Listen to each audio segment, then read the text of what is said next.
Fox Business Alert, President Trump saying moments ago that a trade deal with Japan may be a problem.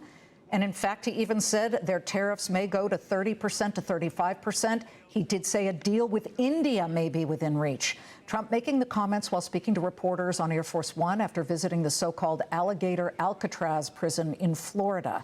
The president made the comments just hours after the Senate passed the so-called Big Beautiful Bill Act and sent it back to the House, where they are trying to mull and get it through here. So there may be a vote at some point, as the president would hope to be on his desk by July 4th.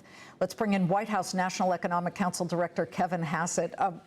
There's so much breaking news, Kevin, that I think that the skies opened up and there was a huge thunderstorm. That's why you came inside, because there's so much drama going on in D.C., whether it's the weather or what's happening in the Rules Committee at the House. But they could at least take a vote to pass this as early as 9 a.m. tomorrow. What is your strategy for convincing what are already some very vocal fiscal hawk holdouts on the GOP side to climb aboard? Look, the bottom line is that we're grateful for the leadership of both members of the House and the Senate. Let's not forget that the Senate wouldn't have had a bill to pass if it didn't start with something that passed the House. And so I think that right now everybody needs to recognize that time is of the essence. The president has put everything he has into getting this bill to be big and beautiful.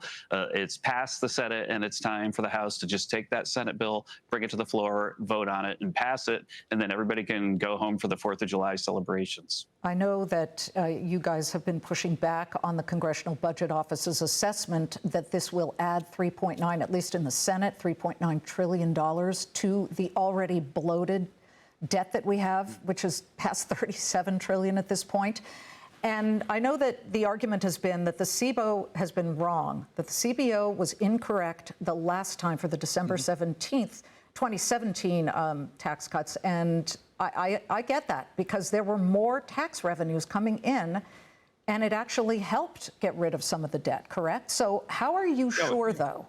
How are you sure that this one will not do what the Congressional Budget Office says it's going to do? Well, the CBO's record is sort of 0 for a million, right? And so if we've got a person who's been playing in the major leagues and has never got a hit, then you should pretty much count on the fact that they're not going to have a hit again. The bottom line is that if this bill doesn't pass the House, then the one thing we know for sure is that the deficit's going to explode. We're going to have a recession, and revenues are going to go way down, and government spending is going to go way up because of all the welfare and everything that has to go up in a recession. And so if you don't pass this bill, for sure you're going to have a massive increase in the deficit. If you do pass the bill, then what's going to happen is you're going to get all the spending cuts. The biggest spending cut bill in history is the thing that just passed the Senate. And then you're going to have the growth from all of the tax cuts. And so the growth through the tax cuts by the Council of Economic Advisors estimate is going to raise $4 trillion in revenue over the next 10 years, more than what the CBO says. That $4 trillion is more than enough to pay for the bill. And then the other thing is to remember is that President Trump is not done. That in this bill, we're allowed to modify taxes, look for waste, fraud, and abuse in entitlements, but we're not allowed to touch discretionary spending. But discretionary spending is a 100% target of President Trump from the beginning, with the DOGE cuts and Rust vote and OMB. We estimate that we've got a lot more of rescission of spending to do for the rest of the year. And I think right now the OMB's estimate is that we're going to cut discretionary spending just in 1 year alone by $160 billion. Multiply that by 10. And again, you're getting the kind of deficit reduction that people need to see, because of the runaway spending of Biden is something that we absolutely 100% have to address. I just want to note to our viewers that what they see on the other side of the screen is the House Rules Committee going through the Senate's bill and trying to square the House bill with the Senate's. The chairwoman, Virginia Foxx of North Carolina, you will see her on occasion. She is wrangling all of this as it goes down. The way that they have come through with these spending cuts is through, health care for lower income people in Medicaid, and also the SNAP food, the nutritional supplements, also known as food stamps. One of the things that a lot of people haven't talked about, but we noted, was that the bill modifies work requirements for SNAP recipients and basically lowers the age at which parents are exempt, lowers the age of the children of which parents are exempt from work requirements for care of a child, So it used to be anybody who has a child 18 or under wouldn't have to do the work requirement. You lower the 18 to under 7 years old. So what is a parent with an 8 or 9 or 10-year-old supposed to do now that they find themselves without SNAP, without the food stamps, and having to go to work and pay for childcare? Look, if you're an able-bodied person with a child that's of school age that can go to school, then the work requirement is that you seek work. And so the idea that the American people should allow able-bodied people to not work and get health care and food and benefits and just never attempt to contribute to society is something that members of both parties and members of the House and the Senate have rejected in this bill. And so this is an end of waste, fraud, and abuse, and that's the way to think about it. And the other thing to think about it is that this bill is going to create about $10,000 more in income for the average family. And that $10,000 is way, way better than a government benefit. And that's why we've set this thing up for success. If you go back in 2017, we said that incomes would go up by $4,000 to $8,000. Incomes went up by $6,400. The same models are now saying it's $10,000. It's going to create a lot of jobs, a lot of benefits, and a lot of happy families with earned success. You're right. I mean, both the Senate and the House we're fine with that part of it. I just wanted to point out that it does potentially reduce access to food assistance for those with children over the age of 7. And so if both sides, at least on the GOP side, are comfortable with it, why is it polling really poorly, Kevin? And let's just look at the Fox News poll. The most recent poll, and we can put up the results here, showed that when you talk about how many favor it and how many oppose it, 59% oppose this one big, beautiful bill, and that would mean like 6 out of 10.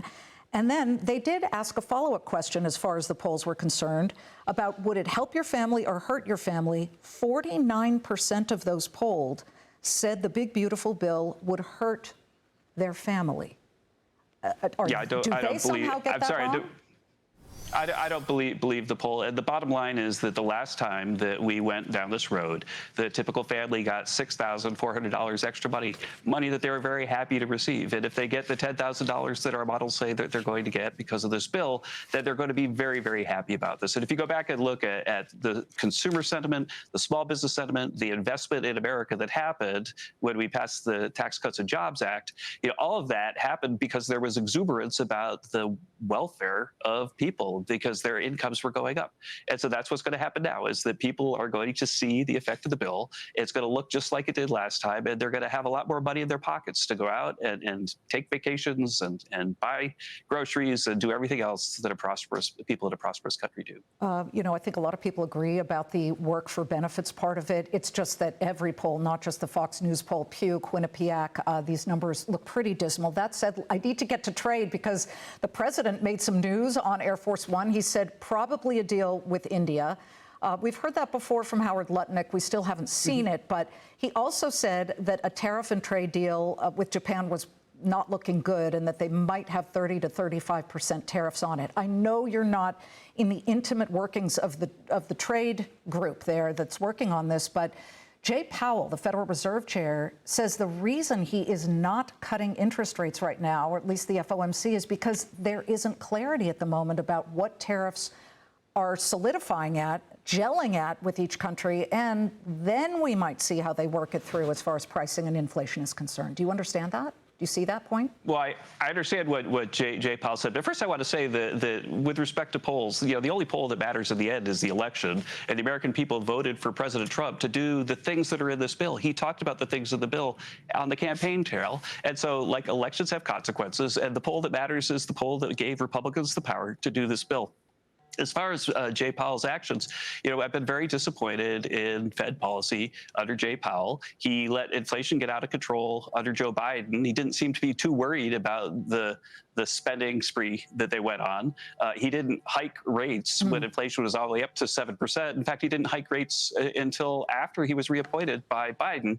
And now, when inflation is the lowest it's been in more than 4 years, and everybody expects the Fed to cut rates, he's saying he's not going to cut rates because he's so concerned heard about like his forecast for the future about what might happen to inflation. Well, he didn't raise rates when inflation was right there before his very eyes when Democrats were in the White House. And I really worry that that he's staining the reputation of the Fed. Kevin, because we're about to get cut off for a commercial break. Thank you so much for joining us. We're coming right back. Don't go away.